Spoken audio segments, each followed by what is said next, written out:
وآخر دعواهم أن الحمد لله رب العالمين۔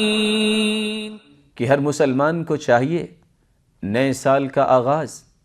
نئے سال کا افتتاح اگر کرے تو اپنے محاسبے کے ساتھ میں نے آج تک زندگی میں کیا کیا، کیا کمایا، کیسے اعمال کیے، غلطیاں کی تو اللہ سے توبہ کر لے، نیکیاں کی تو اس کی قبولیت کی التجا کر لے، اور پھر نئی زندگی کا آغاز کرے، نئی کتاب کا آغاز کرے۔ رسول اللہ صلی اللہ علیہ وآلہ وسلم پہ نازل ہونے والا قرآن یہ تاکید کر رہا ہے، یا ایہا الذین آمنوا اتقوا اللہ، اے ایمان والو اللہ سے ڈر جاؤ، وَلْتَنظُرْ نَفْسٌ مَا قَدَّمَتْ لِغَدٍ، ہر جان کو یہ دیکھنا چاہیے کہ اس نے کل قیامت کے لیے کون سے اعمال بھیجے۔ وَاتَّقُوا اللَّهَ، اور اللہ سے ڈر جاؤ، إِنَّ اللَّهَ خَبِيرٌ بِمَا تَعْمَلُونَ، جو بھی تم اعمال کر رہے ہو اللہ کو اس کی خبر ہے، وہ خبرگیر ہے، وہ جانتا ہے کہ تم کون سے اور کیسے اعمال کرتے ہو، انہی اعمال کا بدلہ ہی تمہیں قیامت کو مل جائے گا۔ اس لیے اگر اچھے کام کیے ہیں تو دعا کرو اللہ اس کو قبول فرما لے، اور اگر دانستہ جانتے ہوئے یا لاشعوری میں غلطیاں ہوئی ہیں تو اللہ رب العزت کے سامنے اپنے کمزور ہاتھوں کو اٹھا کر معافی مانگ لیجئے، اور اللہ رب العزت تو معافی کو پسند کرنے والے ہیں۔ ارشاد ربانی ہے، وَمَن لَّمْ يَتُبْ فَأُولَٰئِكَ هُمُ الظَّالِمُونَ، جو توبہ نہیں کرتا وہ تو ظالم ہے۔ ظلم نہ کرو،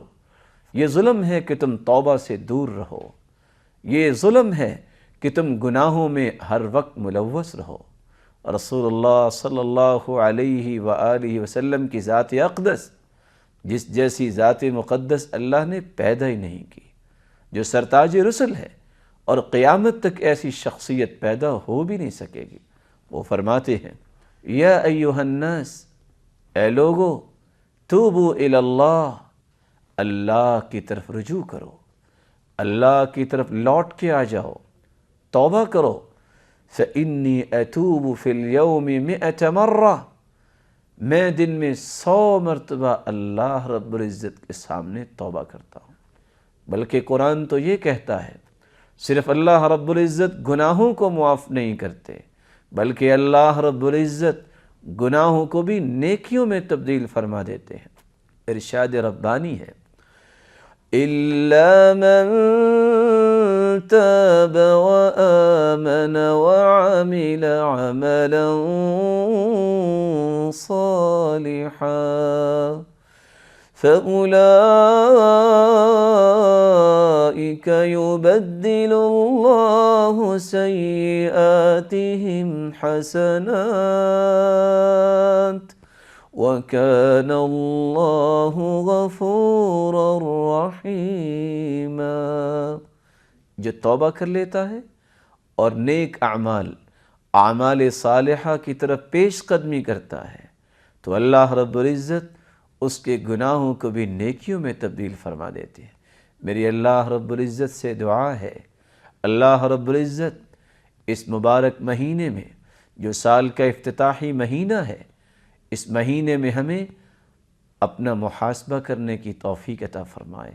اور اپنے گناہوں کی معافی مانگنے کی توفیق عطا فرمائے، اور نئی زندگی کا آغاز کرنے کی توفیق عطا فرمائے۔ وآخر دعوانا ان الحمد للہ رب العالمین۔